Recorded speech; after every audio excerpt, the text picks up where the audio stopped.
Hello, hello, hello, hello, hello, hello.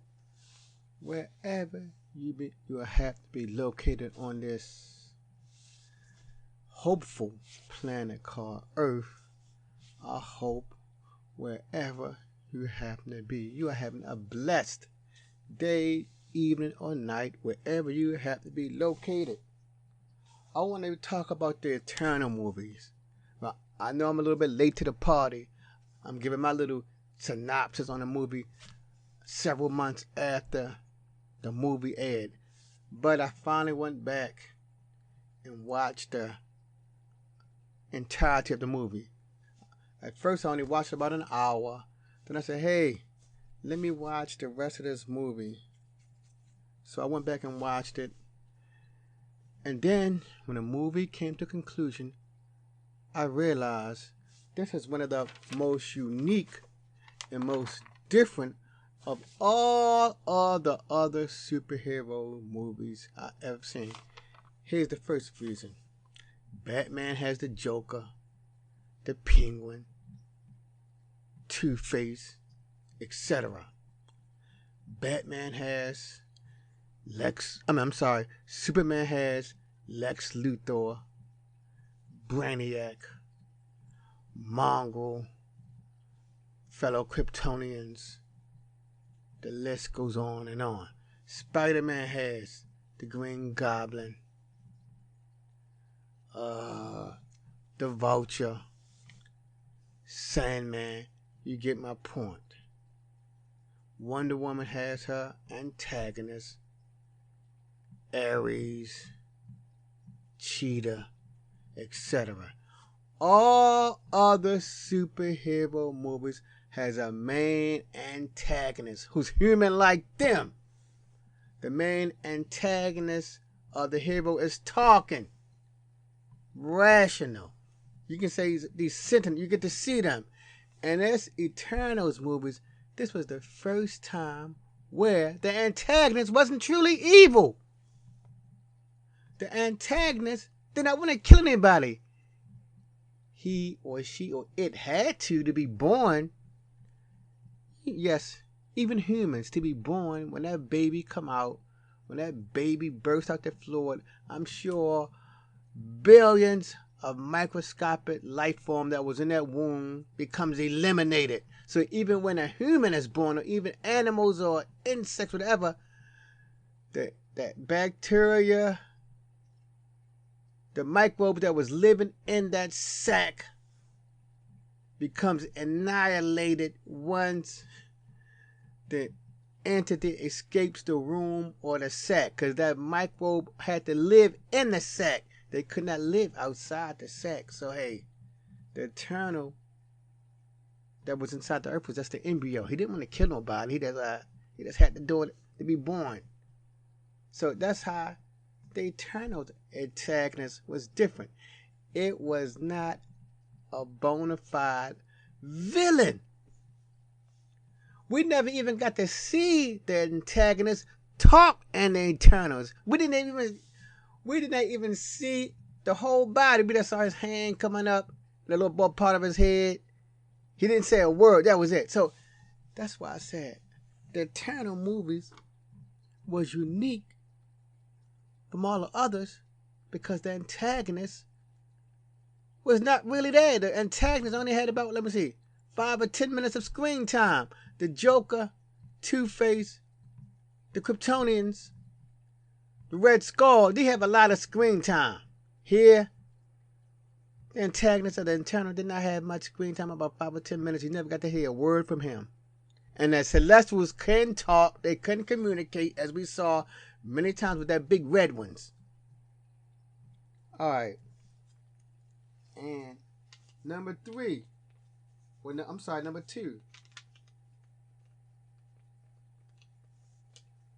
Here we go. The movie did have superhumans in there, but here's the difference.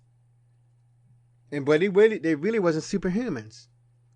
They was bioengineered life forms. But here's the point. They could have been actual life forms, because those Celestials, they seeded other worlds to create life. So who is not to say the Celestials did not seed the Eternals? The Eternals, even though they was replicated over and over and over for different worlds, they was still truly organic living creatures, because at the end of the Eternals movie, Sprite was granted mortality. Sprite was granted no mortality. So even though they was bioengineered, hey, life on us, we was bioengineered. If God made us, he bioengineered human life. So the Celestials have God-like powers. So those Eternals, even though I said they were replicated on different worlds, they was created by a super God-like entity. And then, even though they were superhumans, I was thinking too, when they came to Earth, they was made to look like Earthlings. They could have looked different on different worlds. They retained their memories, of course, but on different planets, they looked differently. But they had the same abilities, though. So that's different from any other superhero movies. They was not born, they was almost like Adam in a way. They was created. Adam and Eve was not born. They was created as adults. So you can say, like I said, that the Celestials are godlike entities. The Eternals was created as adults, like Adam and Eve, created by a God-like power. So that's different. Every other superhero was born. Spider-Man had parents. They were just killed when he was young. Thor had parents. Captain America, every other superhero had physical parents, but they didn't. The Eternals, they were superhuman, and their superhuman powers was like a birthright to them. They was born. They wasn't like mutants who get powers over time. Nah. When the Eternals was created, they had the power right off the bat. And here's another point. In this movie, this is the first movie I saw where they had, quote, family struggles without some type of manipulation. For instance, in the first Avengers movie, that what you call it? That Infinity Gem. When it touched you, it took over your mind. So it turned many heroes into anti-heroes. It was mind manipulation. In many movies we have seen, when the hero go against the family, he or she was manipulated. In the Eternal movies, they had family struggles, but it was not no mental manipulation. It was, their struggles was mission driven. Some of the Eternals, they knew why they was placed on Earth. You know, they had a false illusion that they was here to guide mankind and all that type of hoopla. No. The Celestials told some of them, you here on this planet to safeguard the emergence of a brand new Celestial. You will not be killed. All the other humans will be killed, but since we created you, we will make you immune to the destruction of the planet. So, some of the Eternals knew about that. Others didn't. So, they got in a family struggle because, hey, some of them wanted to complete their missions. They was not manipulated. They was in their right mind. In their right mind. That was unique. They had no telepath jumping into your mind like Professor Xavier controlling you. None of that.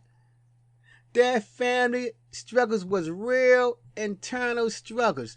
Some wanted to let the Celestial be born, and others wanted to see the world get destroyed. And others wanted to save the planet. So, that was unique for a superhero movie. Real family struggles. Not being raised back from the dead and you out your mind so you attack the fellow members. None of that. And here we go. The opponents who were on the Eternals levels was the secondary villain. We never see that. That was unique. The secondary villains was the Deviants. That's it. We read, and the Deviants, they probably had about a total of 20, that was about a 2-hour movie, so they probably had about a total of 20 minutes of airtime. It was fight, shoot, blink him, kill him. That was it. I know one Deviant, he was able to take on a humanoid form and talk. I wonder if they all could do that. I wonder if they all had a humanoid form, and then if they wanted to, they can change into that bestial form. We only saw one do it. So, that was unusual. The secondary villains, who was true villains on that level, was secondary. And the third one is, no superhero movie that I ever saw had a powerful, God-like entity in it. Those damn Eternals, they was infinity level entities. We never saw it before. They were so powerful that on the planet Earth, the Eternals were separated thousands of miles apart, and the Celestials yanked them off the planet in a blink of an eye and cast them into deep space. They wasn't in the ionosphere. They wasn't in any of those spheres surrounding the Earth. No. The Celestials said, we want you. And the Celestials said, we're not even going to hide ourselves. They're so powerful. You know, most of them villains, they have to hide themselves.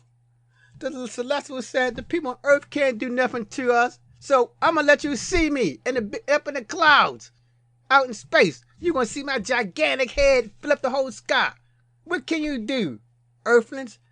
Nothing. That was the power they weld. And none of the other superhero movies do you ever see people separated by thousands of miles, thousands, and an entity yank them off the planet and take them to deep space. Yes, we've seen many heroes who can fly into space and all that, but they take one person at a time, like Superman. He grabbed one person, he grabbed Doomsday and flew Doomsday into space. That's it. He can't grab Batman. He can't grab Cyborg and Wonder Woman. He cannot grab them all. His arms can't go around all of them and fly them in space. He can't do that. Captain Marvel, for all her so-called power, she cannot affect people thousands of miles apart and say, I'm going to put a band of energy around you, and I'm going to drag you in space and give you my judgment on you and on that planet. And that's another thing too.